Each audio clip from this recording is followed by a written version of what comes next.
Hi and welcome to my video presentation on Case Study 2, Amira. Amira and her family originally came from Iraq in the Middle East before settling in St Albans, Victoria, Australia. With a mixture of a wide variety of tastes and scents, Iraqi cuisine reflects the rich history and culture of its country. The first written recipes that were imprinted on clay tablets can be traced back to the world's earliest known civilization, the Summers. However, Iraqi cuisine fully developed and reached its peak during the Middle Ages and Islamic rule. Today, the foods of Iraq are strongly influenced by the culinary traditions of its surrounding countries and considered part of the Levantine cuisine that formed during the Ottoman rule. Staple foods of Iraq include wheat, barley, rice, and dates. Other common additions widely used are yogurt, stuffed vegetables, and burghul, which is a crushed and dried wheat dish. Iraqi cooking, although not as spicy as many other cuisines, still uses a wide variety of spices including cinnamon, cloves, and paprika. They use many modern-day cooking methods such as baking, grilling, frying, stuffing, pickling, and simmering. The most striking part of Iraqi cooking is mixing fruit with meat. Iraqi culinary culture is largely defined through religion, with the majority of the population being Muslim. For most of the population, pork and alcohol are forbidden.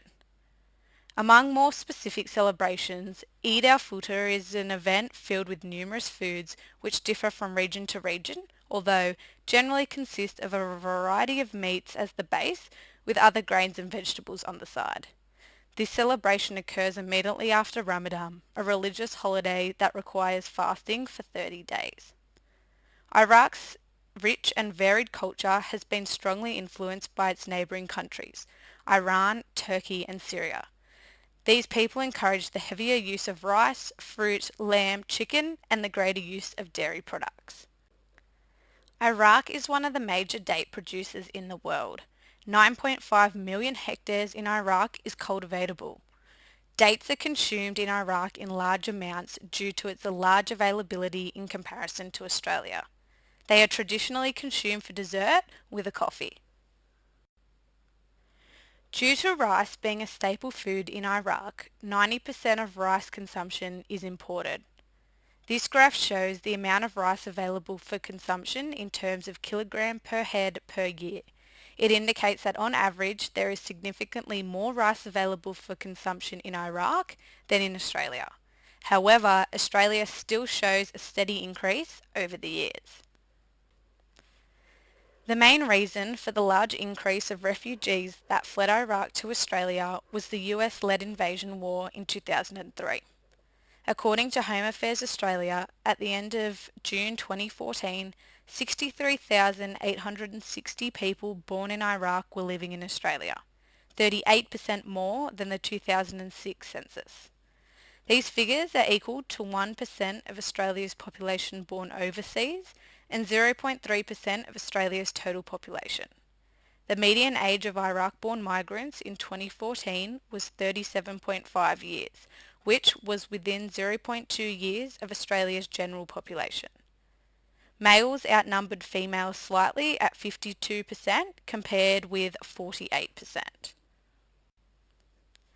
Many Australians have a keen interest in trying international foods.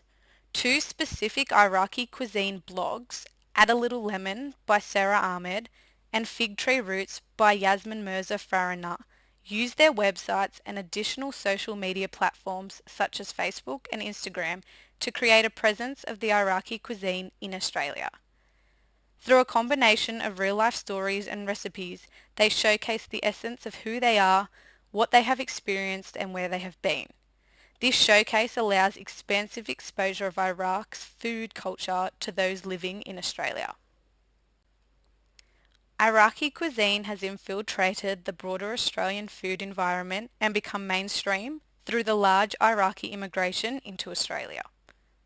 Middle Eastern cafes, restaurants and grocery stores are widely available in Australia, specifically in Victoria where Amira's family are located. Some examples of these include Empire Shisha Bar, Armani's Bakery and Oasis Bakery, which are all located within St Albans, Victoria and the surrounding suburbs, making them accessible for Amira's family. Thank you for listening to my presentation.